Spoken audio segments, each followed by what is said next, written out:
બનાસકાંઠા જિલ્લાના અંબાજી નજીક પાડલિયા ગામે બનેલી હુમલાની ઘટનાને લઈને આજે દાંતા પ્રાંત કચેરી ખાતે આદિવાસી સમાજ એકઠો થયો।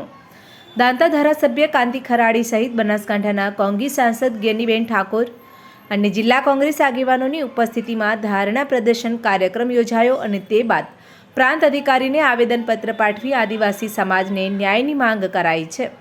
વિશ્વવિખ્યાત મા અંબાના ધામ અંબાજી નજીક આવેલું પાડલિયા ગામ છેલ્લા કેટલાક દિવસોથી વિવાદે ચડ્યું છે।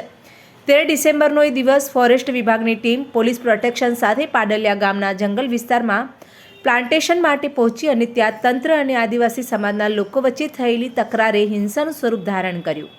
ઘટના સ્થળે થયેલા પથ્થરમારામાં પોલીસ, ફોરેસ્ટ અને રેવન્યુ વિભાગના 47 કર્મચારીઓ ઇજાગ્રસ્ત થયા। જોકે તે દિવસથી આ મામલો વિવાદે ચડ્યો છે।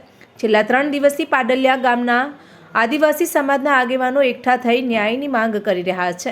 ઘટનાને 2 દિવસ બાદ સૌપ્રથમ દાંતા ધારાસભ્ય અને આદિવાસી સમાજના નેતા કાંતિ ખરાડી અને તેમની સામે વિધાનસભાની ચૂંટણી લડેલા હરીફ ઉમેદવાર અને આદિવાસી નેતા લાધુ પારધી સ્થળ પર પહોંચ્યા અને આદિવાસી સમાજને ન્યાયની માંગ કરી।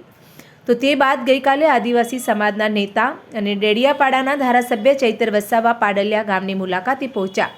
તો આજે ઘટનાને છઠ્ઠે દિવસે આદિવાસી સમાજના લોકો દાંતા પ્રાંત કચેરી ખાતે એકઠા થયા અને આ ઘટનામાં માત્ર તંત્રના માણસો જ નહીં પરંતુ આદિવાસી સમાજના લોકો પણ પીડિત બન્યા હોવાના આક્ષેપો સાથે ન્યાયની માંગ કરી છે। ઉલ્લેખનીય બાબત તો એ છે કે આજે દાંતા ખાતે મળેલી આદિવાસી સમાજની બેઠકમાં બનાસકાંઠાના કોંગ્રેસ સાંસદ જ્ઞાનીબેન ઠાકોર સહિત જિલ્લા કોંગ્રેસના આગેવાનો પણ પહોંચી ગયા અને આદિવાસી સમાજને ન્યાય અપાવવાની માંગ સાથે પ્રાંત અધિકારીને આવેદનપત્ર પાઠવી ધારણા પ્રદર્શન કરી રજૂઆત કરાઈ છે। ત્યારે પાડલિયા ગામે બનેલી ઘટનામાં હવે કોંગ્રેસ પણ મેદાને ઉતરી હોય તેવા દ્રશ્યો સર્જાયા। આદિવાસી સમાજના ધારણા કાર્યક્રમમાં પહોંચેલા સાંસદ જ્ઞાનીબેન ઠાકોરે સરકાર પર અનેક પ્રહારો કર્યા।